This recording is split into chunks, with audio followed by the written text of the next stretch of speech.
Great. Ready? Okay. Well, thanks so much for giving me this opportunity. I still have to look up how to spell sovereignty sometimes because it's a very complicated word. But today we're going to go a bit more into the practical aspects of it. We're going to try to give you a guide of how you can use LLMs yourself in a small team as a hobbyist. So that's the target group of my talk. It's not for large enterprise LLMs, as we will see later on, because those have their own caveats to consider when going into. It's for what you can try at home, what you can try in your small team, or what you can try yourself. Now, why should you even care? Or do you even care? I find this chart quite funny. People said no, or no, but in yellow. But I'm going to try to tell you why you should care today. And the first reason for me is because it's my fucking data that I'm dealing with. We have seen reports, in this case from ChatGPT and OpenAI, where they had a privacy leak, thousands of private conversations that people had, maybe about their health, maybe about their love life. They set them to private, but still they were somehow publicly indexed by Google and were findable on the public internet. Another case that we have seen is where OpenAI again was forced to delete old logs of ChatGPT, even when people had already deleted them for themselves. And the reason why they actually fought this case and that they tried to not do this sounds very sketchy to me. Now, I'm not going to bash OpenAI too much today, maybe a little bit, but just to show you that there are also other companies that do similar things and that have similar problems, I recommend you to look into this repo called vLLM, and that you can find on GitHub. Unfortunately, it's not that up to date anymore, but it shows literally hundreds of cases where these companies have leaked our own data, our private data, even when we have clicked the keep this conversation private button, when we have not actively shared it. Please check out this list. Another case for it's my fucking data is what we have seen recently with Anthropic and Fable 5/Mythos 5. As you might remember, the US government from one day to the next said, you have to close down Fable 5. And that was a big problem for Anthropic, but also for everybody who wanted to use it, right? And what they did is they said, you cannot allow non-US citizens to use this, even your own employees. And so the fact that an external entity, external to us, like the US government, can just control this AI is pretty scary sometimes. And if it's not the US government, it's the company itself, right? Anthropic has all of the power to do what they want with our data. The US doesn't have very strict data privacy laws like the ones that we have in Europe or in Switzerland. So this is really one of the big reasons for me. It's my fucking data that I'm dealing with here. Now, to quickly not just talk about my fucking data, but also my fucking self. And why should you listen to me?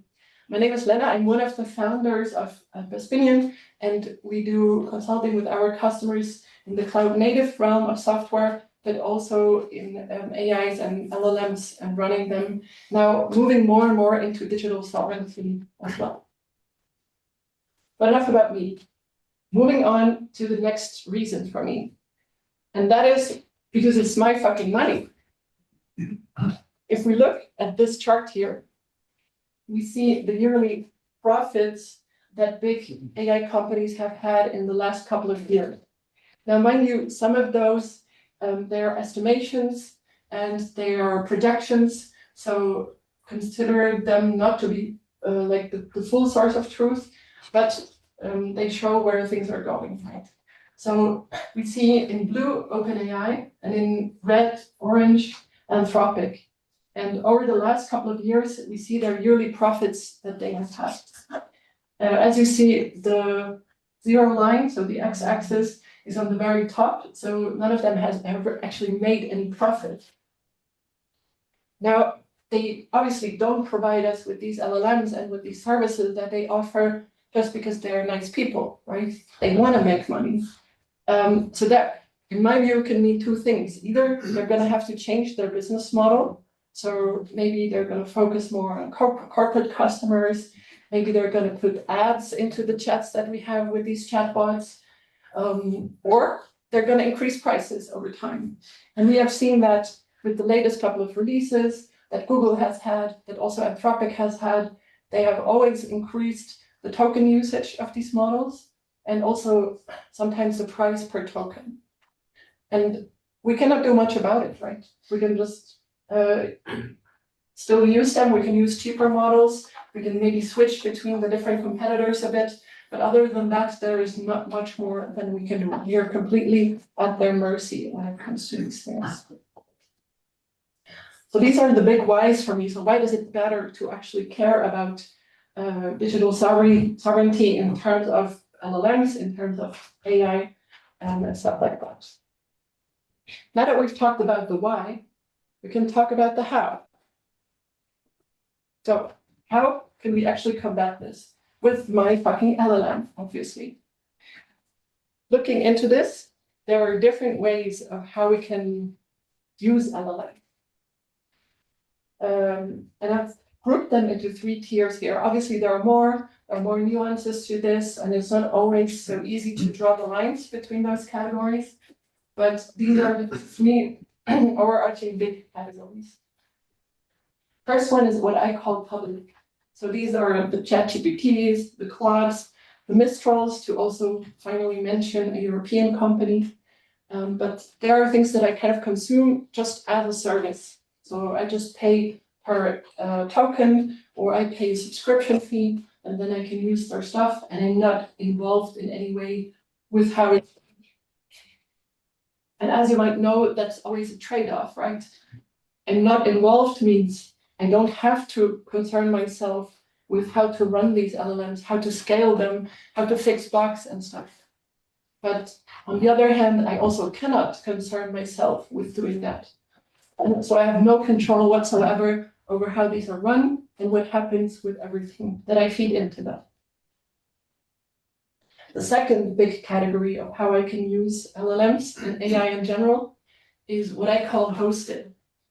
And we have examples here from the big hyperscaler cloud providers, stuff like AWS Bedrock, or Microsoft Copilot, or Google Vertex. They are all platforms where I can host my own LLMs. So they are just for me. I'm the only one who uses them. But still, they are running on somebody else's infrastructure. And the company is maybe providing me with a platform that makes it much easier for me to run those LLMs and to host them. But I don't. Okay. Please mute, Priska. Better now? Okay. But I have at least some control over which models am I offering to my own company or to myself. How do I host them? How do I optimize them? How do I even train them sometimes or fine-tune them? So I have a lot more possibilities, but obviously I also have to do more. I have to concern myself with more of the stack. And if we go down the abstraction ladder even further, we come to local LLMs. Now this I can do with a Llama or vLLM, TGI. We will look into these technologies later on.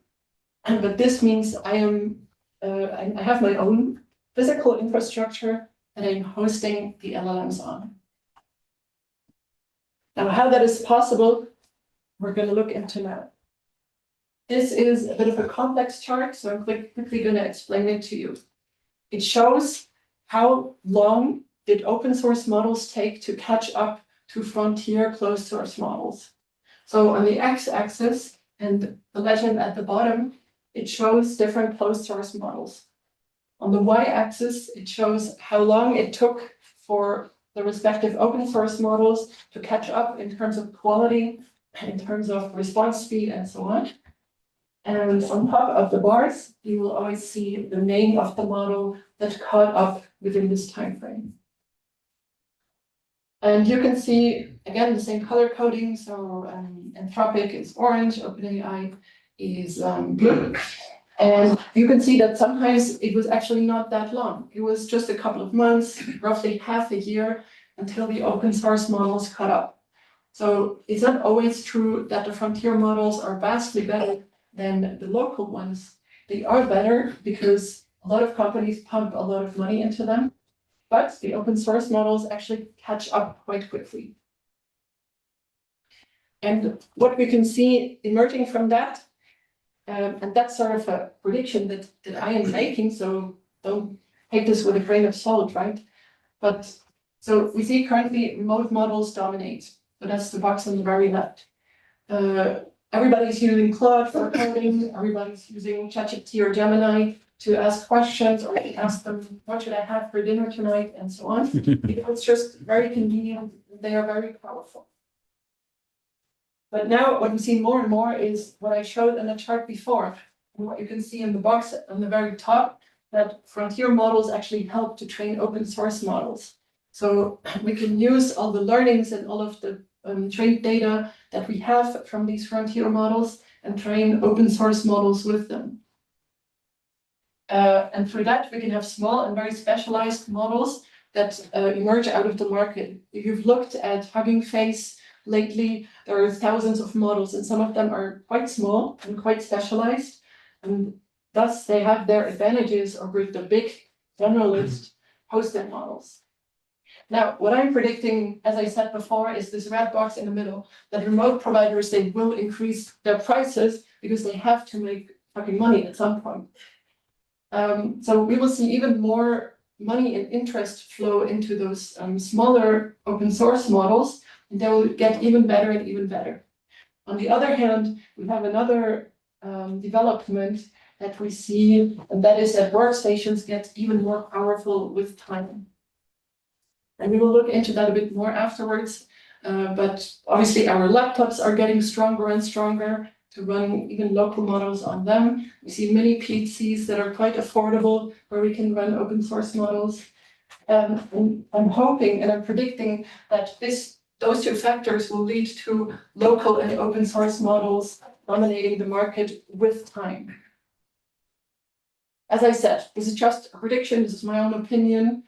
So take it with a grain of salt, but we have seen similar developments in other realms like cloud computing, where never one of the two solutions will be the only one that's available and the only one that people use. So it's always, you have to find your use cases where you are comfortable to put them onto the cloud, or where you're comfortable to give them to Anthropic or OpenAI.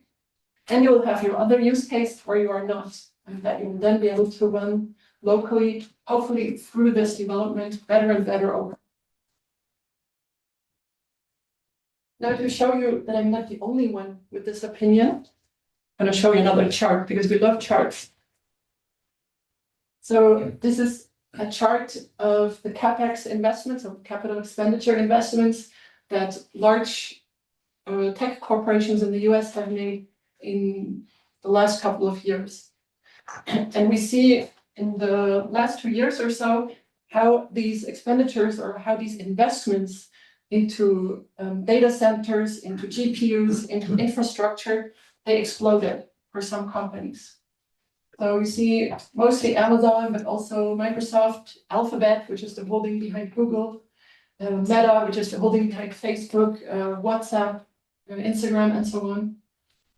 They're all heavily investing into infrastructure, into data centers, into GPUs that will allow them to run their own centralized LLMs and AI. On the very bottom, though, we see a line that diverges quite a bit from the others. That is Apple. Apple has even decreased their CapEx investment into IT infrastructure in data centers a little bit. Now, on the one hand side, you can say that that is because they just buy their AI from Google or whatever. But on the other hand, to me, it also shows a strategy that they have. And that is that they want these other companies to invest a lot of money into training all of these AIs. They want good open source models to emerge from them. And then Apple provides you with the infrastructure and with the devices to run them on. And we have already seen cases of that, right? The latest Mac minis, they have been sold out very quickly because people want to run their own LLMs and their own AI on them. And the newer MacBooks with the M chips, they're also sold out pretty quickly. They get stronger and stronger with their unified memory to run AI workloads like this. So yes, it's a prediction, but I'm not the only one making it. And there are some people at Apple probably smarter than me. Another way to illustrate this is I kind of see it as a pendulum that is always swinging back and forth between centralization and decentralization. We have seen this many a times in IT, right? In the earlier days, we have had terminals and mainframes. So terminals kind of decentralized. Everybody can use them wherever they are. And mainframes are the centralization of then the raw calculation power and the resources. So the pendulum swings back to centralization. Over time, the devices that we have, they get stronger and stronger. So people started to have their own PCs. The pendulum swung back towards decentralization. And people had a lot of computation power just under their desk, sitting in their PC. After that, more and more, we started server farms getting more popular and workloads moving onto those server farms, more centralization again, where we saw the workloads being served from. After that, we saw big laptops becoming stronger and stronger. We see us running workloads in our own laptops now. Then cloud computing emerged, so back to centralization. Then smartphones emerged. Now these little devices are getting stronger and stronger. And now we again see this tendency of everything moving into AI data centers. So I think you get the gist, right? Things are always moving back and forth between centralization and decentralization. And that comes with the development of the computational power that our devices have, because it's getting smaller and smaller, and we can pivot into those form factors that we all have in our pockets, maybe soon in our glasses, in our brain, whatever. So the next development is now where we are today, and that is where I see the sweet spot for for open source LLMs. Now, to set the expectations straight, I'm going to make something clear. So far, we have been mostly talking about or open source models that are not that big. I tried to make a distinction between 3 tiers of open source LLMs and how you can use them. And the tiers are basically the amount of parameters that the model has. So basically the size or the power that the model has. And if we look at the open source models that we have available on Hugging Face today, you can basically put them into 3 tiers. The first tier is around 35 billion parameters, maybe up to 100, 200 billion parameters. That is something that you can easily run on a single device, right? I can run that, maybe not on this crappy laptop, but you can run that on a modern MacBook or on a modern Mac Mini, something like that. Then we have, if we go 1 tier up, we have ones that are a few hundred billions of parameters. So those are ones that you actually already need a cluster of GPUs for, that you can maybe rent somewhere, or that you can still have in your own basement or in your own data center if you're like a medium to large size corporation. And then we have the tier 3 ones. Those are the biggest ones that you will see on Hugging Face. They have up to 1.6 trillion parameters. And those you will probably not be able to run in your own basement. For those, you will probably need to have your own data center. So maybe the big DeepSeek models go into this category. And you can, as any Joe from the street, you can just download those models. They are perfectly publicly available, open source, but you will probably not be able to run them, or not very efficiently. Not if you don't want to wait a couple of months for your answers. So to set the expectations straight, what we're going to talk about today is mostly the tier 1 models, maybe a little bit into the tier 2 ones. But for us hobbyists and people who want to experiment with those things, we're mostly going to go with the tier ones, so maybe up to 150 billion ranges, something like that.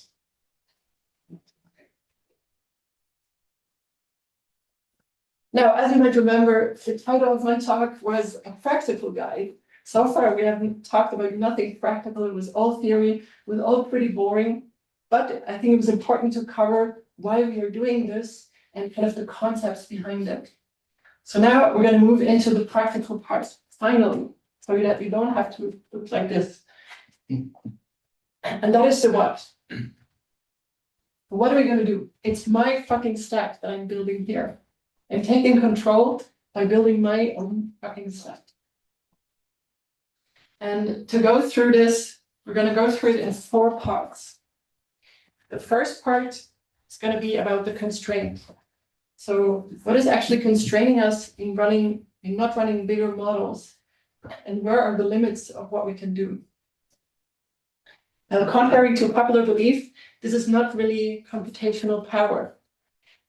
When I run my own models, it's usually about the memory, or VRAM usually. It's not about how many flops does my GPU have, or how many teraflops or whatever. It's always about the memory. Of course, you need a basic stack of good CPUs and a potent GPU, but mostly it's about the VRAM of your and how we can sort of combat that these models just use a ton of memory. One method for that is called quantization. Another complicated word, hard to pronounce. I'm glad I managed. And quantization means nothing else, but I'm going to round the values. Now, what I'm going to explain to you now is going to be a very dumbed down explanation of this. And that's not because I think that you are dumb, it's just because I don't fully understand it. What we have when we look at those LLMs or AI in general, if you maybe remember those pictures from a couple of years ago where we saw neural networks, you remember they had all of those different weights for the different neurons of the neural networks, right? And each weight is just a number between 0 and 1 mostly. And models, when they get trained, we adjust these weights, right? We play with these numbers that make up the neural network. And this can lead to a lot of memory being used by just having all of those small numbers in there, all of those weights. But we can round those weights or sort of approximate them. So maybe instead of 0.656378, blah, blah, blah, I'm just going to store 0.65. And that's what I'm going to work with. And that's what we call quantization. So I'm going to round all of the weights of the model, and by that, decrease the memory usage of my model by quite a bit. Obviously, this doesn't come without a cost. It means that my model will be a bit more prone to hallucination. It will maybe be a bit more error prone to the responses that it gives me. But for most cases, it is fine. The quantization that we do doesn't yield too many errors, and the memory that I save is quite big. And this is one very important concept to understand when we look at open source models and when we want to run them, when we want to do inference with them, is that we use models that are quantized so that we can more likely run them on the hardware that we have beneath our desk or in our base. That was part 1, the memory constraint. Part 2 is about the architecture. Different models have different architectures that are underlying them. One big distinction that we make here, and I already talked about this briefly, is we make a big distinction between large generalist models and small and specialist models. Now, if we think about the Claudes, the ChatGPTs, whatever, they are very large, very generalist models. I can ask them about almost anything, and they will give me a slightly intelligent answer. But they obviously take a lot of memory to run, even when they are quantized. So what we can do when we have our own cases in our company, we can think about much smaller and much more specialist models. And specialist, in this case, can mean 2 things mostly. It can mean that they are trained for a specific use case. So for example, they are specialized in doing OCR in documents or something like that. or it can mean that they're specialists in a specific business domain. Maybe they are specialists on the different subscriptions that my company has, and they can answer questions about that. For this specific use case, I don't need to run a generalist large model. So again, with the architecture, I'm picking between small specialist models and large generalist models. I can save a lot of memory that would otherwise be wasted. Another architectural dimension that I want to show you is the difference between dense and mixture of expert models. So dense models, whenever they answer a question, they load all of their different parameters into memory for every token that they generate. So if it's a 12B model, it will load all of the 12 billion parameters into memory for every token that it processes. Mixture of experts models, on the other hand, they always, for each token that comes in, they try to tell what are the relevant parameters out of my 12 billion ones for this token, and then they only activate the small amount of tokens. So for example, we might have a 12 billion mixture of experts models with 3 billion active parameters. That means that out of the 12 billion that it has, it always activates only 3 billion parameters. So I saved almost 3/4 of the memory that I would have used. Now let's apply this into practice. If you look at Hugging Face these days, you see that model names usually look a little bit like this. This is an example from a Qwen3 model. And if you take anything from this talk, then it should be this slide. It's very practically applicable. And now you will be able to read the names of these models, actually. But the first part is the name and the version of the model, right? So the name of the model is Qwen, and we use it in version 3. The second part, this 35B, is the size of the model. So it has 35 billion parameters. A3B means it has active 3 billion parameters. This is a mixture of experts model that always has 3 billion out of those 35 billion active. Q4 means is quantized. So with a Q4 algorithm, and then K and M are the methods that were used to quantize the model. And with that, you can read almost any model name on Hugging Face now by saying name, version, size, mixture of experts, and quantization.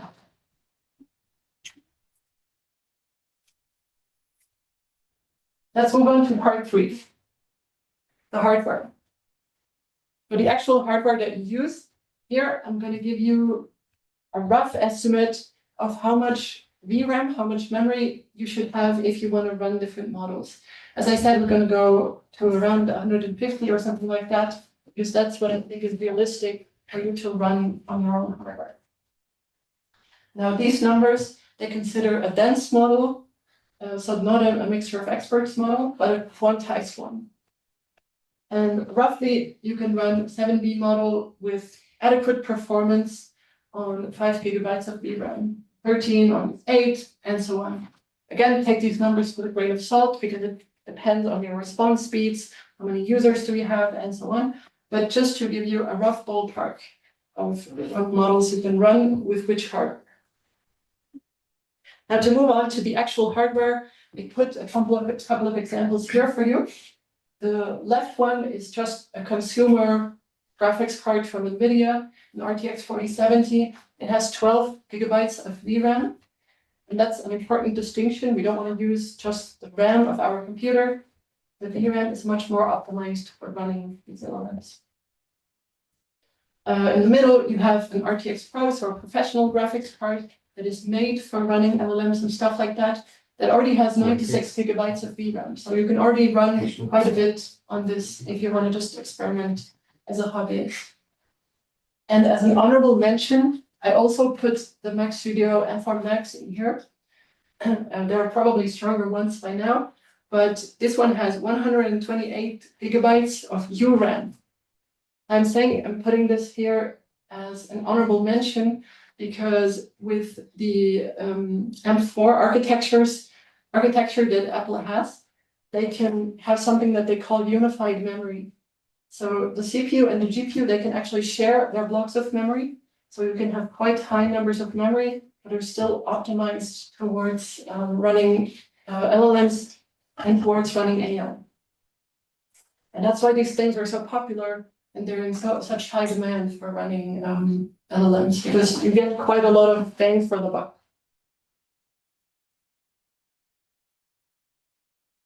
Moving on to part 4, the software. So what software do I use to actually run these things, right? And we can start with the granddaddy of running LLMs.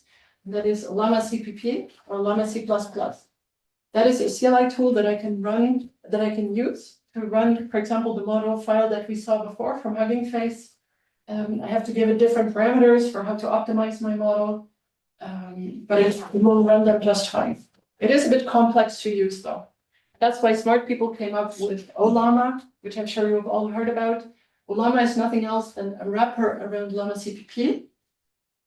And it takes away a lot of the brain load for you to run those models. So you can pretty easily run them with one command. They will be optimized to some degree, and they will expose an API that you can then use from your different clients. Usually those APIs are even compatible with the OpenAI API standard, which has sort of emerged as a community standard. Now that's for running a single LLM for a single person. Usually you cannot, this doesn't perform that well if you go to multiple users or to high performance workloads. For that, people at Berkeley University have come up with an open source project called vLLM. And vLLM helps you to run models much more efficiently on your own hardware. It is also an open source project, and it has different methodologies that it uses to optimize your usage. So it will, your models will use less RAM, and they will perform much better if you run them through vLLM on a GPU. Now, how does vLLM do that? So if we look at a typical prompt that I ask my LLMs every day, what is Lena like?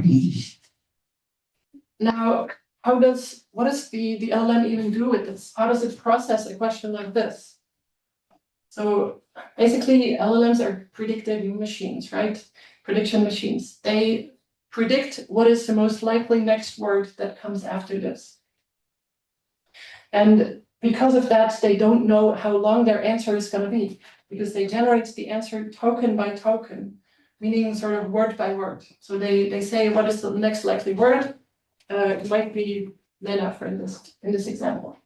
And then they take the whole text that they have, which is the question plus now this token Lena, and they run that through the whole prediction machine again, which predicts the next word, which in this case is fast. It's the most likely word to come after this. And then again, they take this whole block of text, they run it through the parameters again, and the next word comes in, and so on. And because that's how they work, they don't know from the very beginning how long is my answer going to be. So they still have to reserve enough memory for the whole answer to fit into. And because they don't know how long the answer is going to be, they have to reserve quite a bit of memory for that. And if we go through this again, it says Lena has very weird hair. And we see this is the final answer of this very smart LLM. But we see that this block of memory has been wasted because the LLM had to allocate it from the very beginning because it didn't know how long is my answer going to be. But it didn't actually use that red part of the memory. And that's where vLLM comes in. So vLLM does something called paged attention, which works very similarly to how our computer operating systems allocate memory. It divides the memory into pages and then always assigns those pages much more dynamically. And to show you that this can save us a lot of memory, this is how the memory is usually distributed when we run an LLM, when we do inference. A large chunk is just the parameters. When we see 12 billion parameters, when it's not a mixture of experts model, they have to all fit into memory. So they will take up quite a bit of of the memory.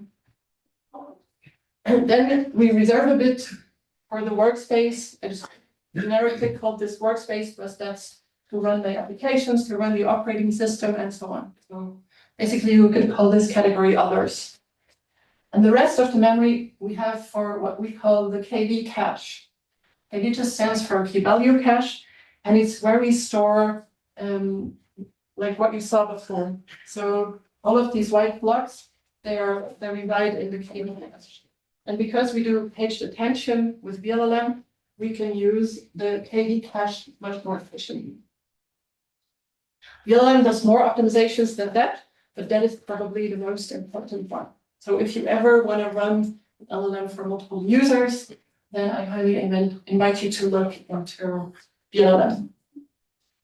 How you can run it is also pretty simple. Here you can see an example command. So there's a CLI tool as well. So I'm just saying vLLM serve. I'm giving it the model that it can download from Hugging Face. In this case, I'm telling it to only use 0.7% or 70% of the GPU memory, because as we saw before, some of it has to be reserved for others. And I can give it an API key, so that because it then exposes its API through the OpenAI format that we talked about before.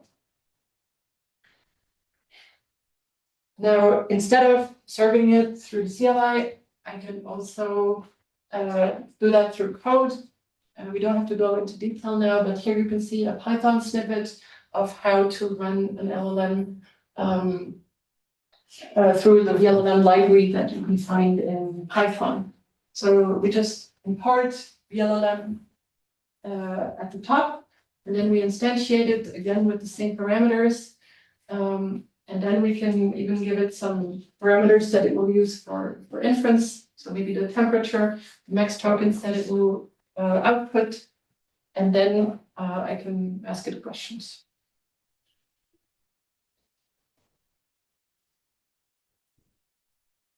To then consume it, this is what a code snippet might look like, and that you would use to consume this API that I'm now exposing. So in this case, I'm just using the OpenAI library because it's optimized for using or for consuming LLMs that expose it. So I can then just say the base URL is not OpenAI itself, but it's my own LLM that I'm hosting locally. I'm giving it the same API key as before. And now I can send a prompt to it. In this case, the system prompt, you are funny, and the user prompt would be tell a joke. And if we did that now, we had vLLM running in a tab, and this one in another, then I would see the response from it. I unfortunately cannot demonstrate this to you because I have a crap top and not a laptop. You'll just have to believe me or try it at home that this works. So you don't have to understand the full code, but just to show you how easy it is to actually use vLLM and to run those. Now, before we talked about that we should look into specialist small models. So just for that, I would like to introduce you to yet another open source project, which is called Unsloth. And you can use this to fine-tune existing models. So you can take a model from Hugging Face, for example, and you can use Unsloth. They have a UI, as you can see here, but they also have CLI, and you can use that to fine-tune your own models. So maybe you want to provide your own company data to it, or you want to provide your own personal data to it. So you can make an existing small model a specialist in your own use cases using Unsloth. Now this goes more into training, not inference. Training is very GPU hungry, as you can see here, Unsloth. And so be mindful of that. But this can actually help you to really create your own LLMs instead of just using an existing open source one. And as a hint about this, vLLM and also Unsloth, they both love Kubernetes, so they run very well on Kubernetes. If you have an existing Kubernetes cluster and you want to do your inference on that, this can really help. Kubernetes will also help you further to optimize your GPU usage, because it can help you to slice your GPUs, can help you run multiple workloads on the same GPU cores because it will time slice them.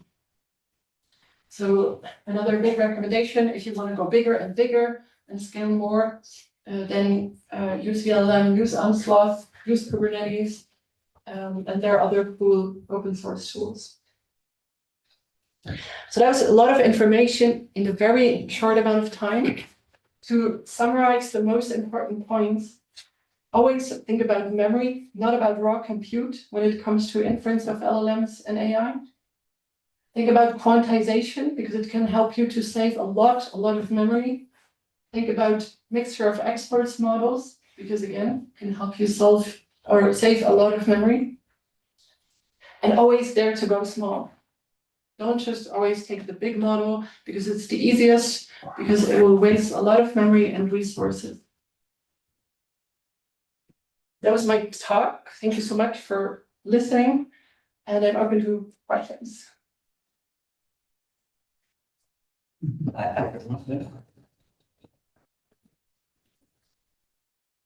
Yes. Well, thanks for very good presentation first. What stuck with me was this idea of a pendulum that you mentioned.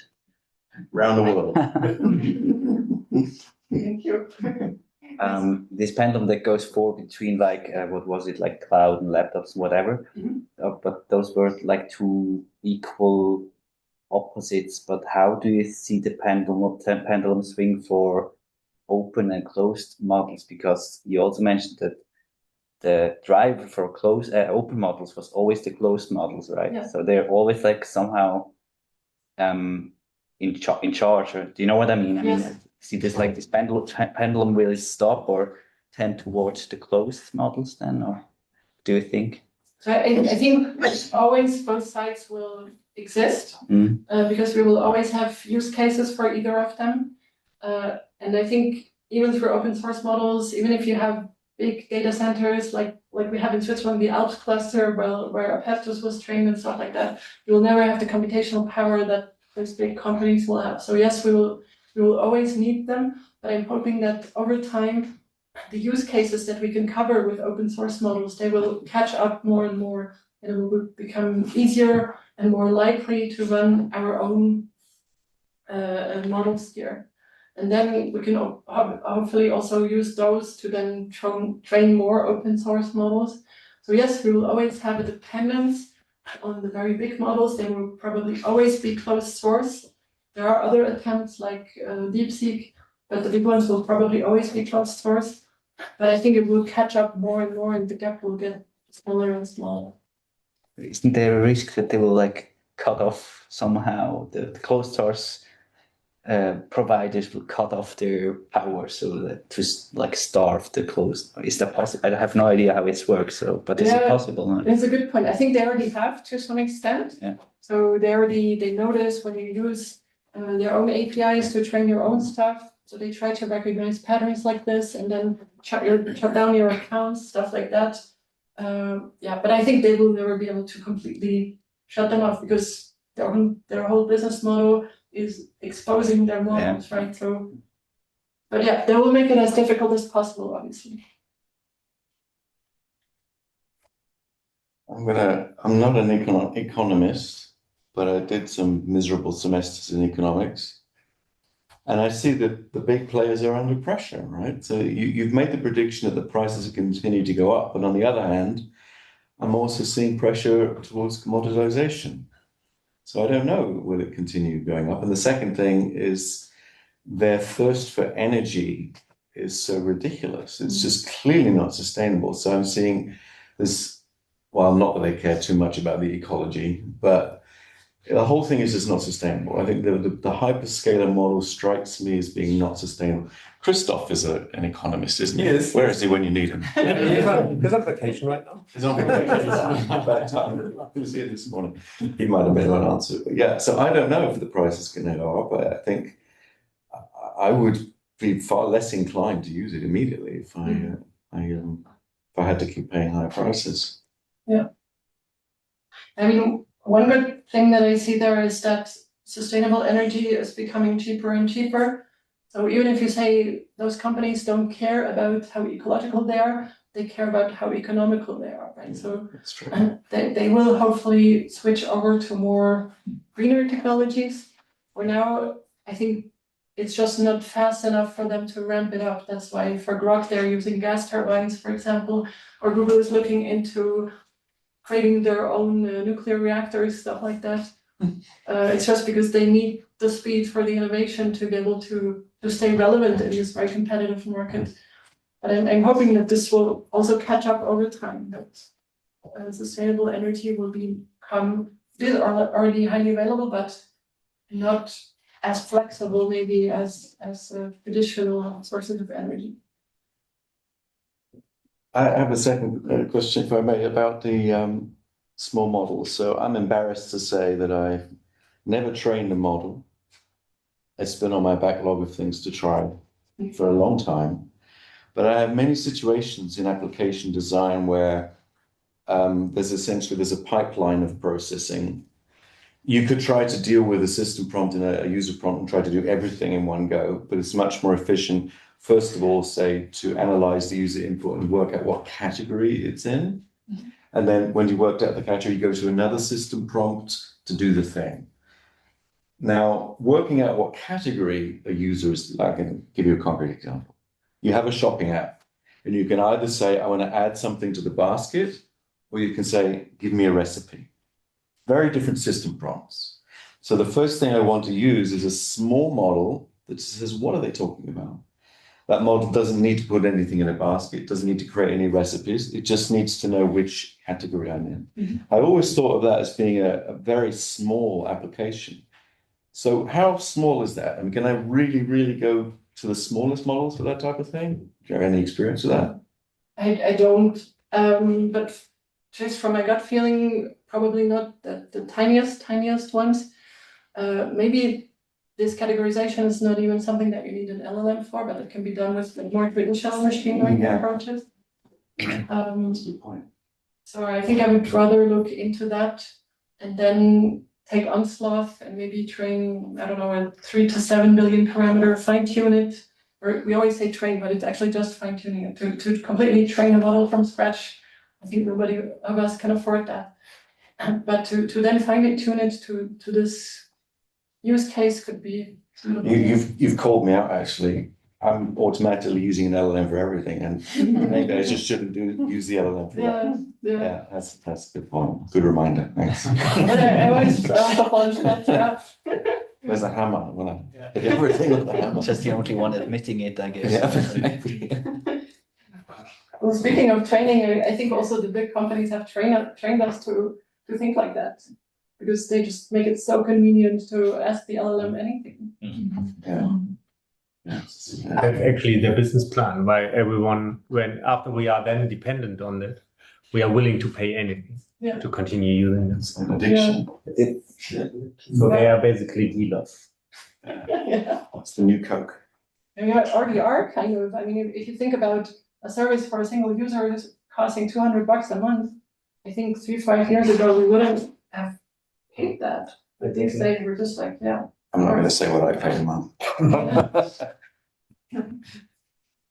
Martin Huber, you're there, right? Yeah. So we are working on that. Our head of infrastructure. So Kubernetes. We've got all the Kubernetes stuff. Can we start training models, especially overnight? Right? We wouldn't get in anybody's way. Yeah, in the night stuff is free. Yeah. Energy is cheap. I think that is a yes. Any more questions for Lena? I have a small question. I was quite surprised that quantization works because I always thought that these parameters are so sensitive that you cannot afford to quantize them. Yeah. So on what scale do I have to imagine this quantization? So there are different algorithms of quantization, and there are different degrees of quantization as well. Also, as I said, what I showed you with just rounding the numbers, it grows like it's a lot more than 2 decimal places. Yes. Yeah. But if you take the raw dense models, usually the precision that they have is very high. So if you just take away a couple of the last digits of the number, and again, I'm very much simplifying, it won't make that big of a difference. But yes, you're right. I mean, you will always have to balance this with then getting wrong answers, with getting more hallucinations, with the model going in a different direction that you would like. It's always a trade-off. But do I train and afterwards quantize? Yeah. Or do I train it with quantized parameters or with a limited parameters of limited precision? So usually you get the models quantized from Hugging Face. You can do the quantization at the inference time, variable at the training. Maybe related to that, could you elaborate a bit how these models are compared? Like when you said the open source models are lacking, but they're catching up. How is the comparison done actually? I was wondering. You mean like the methodology of comparison? Yeah. How do you like to benchmark? So Yes. in fact, how do you, I said like Yeah. standardized set with standardized procedures? Or how- That's a very good question. So there are a lot of standardized tests that people have come up with, and those are also the ones that you will see in those benchmarks that they show, whenever they release a new model and how they're now so much better than the others and blah, blah, blah. And many of these benchmarks, there are also a lot of bullshit because sometimes the models cheat. When they're smart enough, then they can cheat the benchmarks, they can search the web to get out the answers or stuff like that. But there are a set of standardized tests that are usually used for this, but they always have to evolve because otherwise the models can just go and look up. Isn't that Existing- cheating? I do that. Yeah, I mean, cheating can be considered a smart thing also, right? You can consider the model to be smart if it cheats, yeah, because it gets to the answer using much less energy. But yeah, it's very hard to come up with like really really objective tests for this, and they always have to involve, and people usually use many different benchmarks and then combine them into one answer just to get more of a reliable answer. But yeah, a lot of it is marketing too. Actually, when you read the blog post of new model releases, it's basically all marketing. Best is not exact science then. No, and that's, I think, a general problem with these things, right? They're non-deterministic by design, so it's really hard to take our usual scientific approaches and our logical brain as engineers and programmers. It's a kind of a different way of thinking. Yeah, you might think statistically. Yeah. But there's a very important point actually to be made here, I think, is that I think a lot of people look to LLMs and benchmarks as some kind of independent judgment, and it is a kind of independent judgment, but what matters is what the LLM does in your use case.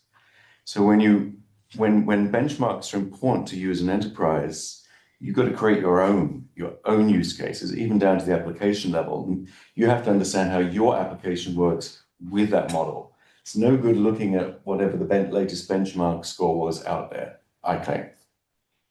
So it's, hence my approach again is about work out your own data, work out the boundaries of what it's capable of.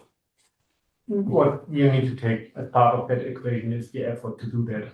And if the use case is worth it in the end to spend, like this sounds, the tool set of the unit helps a lot to reduce the effort required, but still it is. And if you have a small use case, how much can you effort to actually level out which is the optimal model, or just paying somebody for the large one? Right. And I fear that too many people go the easy way and just use the generic big models and not dare to go small. Like you said, I really like that phrase. It's definitely what we need to emphasize more, because in the long run, it pays clearly off to go small, but people need to dare it in the beginning. Yeah. And also it's equally necessary then to be able to validate that small model is doing what you need to a sufficient level. Mm-hmm. I think there's no getting away from that. No. People are still just running them and looking at the answer and saying, yeah, that kind of works. I had a CEO say to me, he's just introduced an LLM into his software recently, and I asked him, how is he testing it? Well, we just kind of tried it out. So how do you know it's not producing stupid messages for your customers? And it was producing. Okay, I mean, that's not engineering as far as I'm concerned. That's just not serious, but that's what people are doing. Yeah, I just recently saw a talk from an Anthropic engineer about a test harness that they are creating, and you have a set of test prompts that are important to you. Maybe if you use an LLM as your customer support center or whatever, and they have a set of questions that they want to be able to ask it, and then they just run those questions 20, 100 times, and they see which of the answers or how many of the answers actually are usable ones. And by that, they give it a score. And then you can sort of compare different models and different versions. Does that sound familiar to anybody? Yeah, sure. Trying to sell this to them. You were ahead of Anthropic with this one. Who knew? Where's the money? So next Tuesday, Next Tuesday? we What's want that to mean? see you present this. Oh, I had to do it here a couple of Okay. times already. Yeah, but what, do you want to come to Bern? Yeah. Okay, well, that's 1 hour. Thank you so much again for coming along, Lena. It's very, very kind of you to come and spend time with us today. Round of applause again for Lena, please.